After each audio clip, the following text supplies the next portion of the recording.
Alright, take two. We're going to polish these headlights. We went ahead and taped off the surrounding paint to protect it from the sandpaper.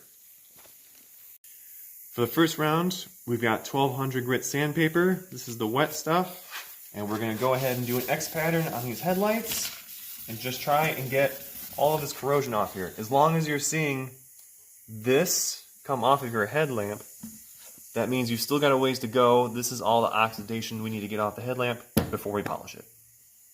Alright, this headlight is already looking better, but we're going to hit with the 2000 grit.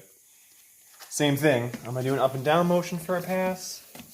I will do a side to side motion for a pass, and then I'll do a diagonal motion across every facet of this headlamp. Every little bulge needs to be polished.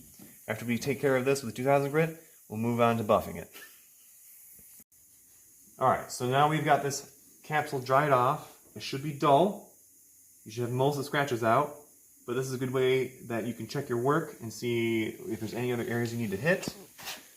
I think right here we'll wet sand a little bit more, and after that we'll cut to the stage where we polish it with the buffing machine.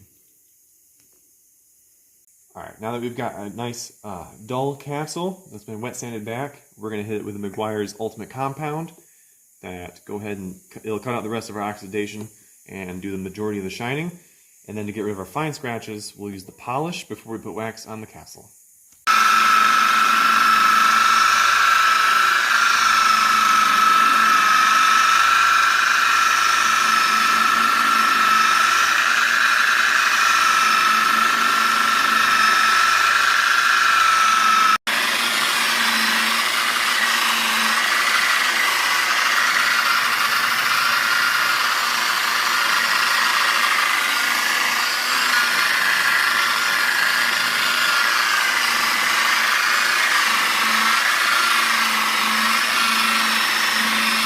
Alright, so we're done polishing this headlamp capsule. You've got to protect it somehow from the elements. The ultimate fix is UV stable clear coat over top of your work, but because we have buffed and polished these, we're going to go ahead and put a synthetic paste wax on here and give it as much protection as we can to make sure that the sun doesn't degrade them over time. Okay, so we did this rather quick, but we should have some pretty good results. Go ahead and wipe the rest of your wax or seal it treatment off, clean up your tape residue, and this takes care of all of the imperfections that were on the outside of the headlight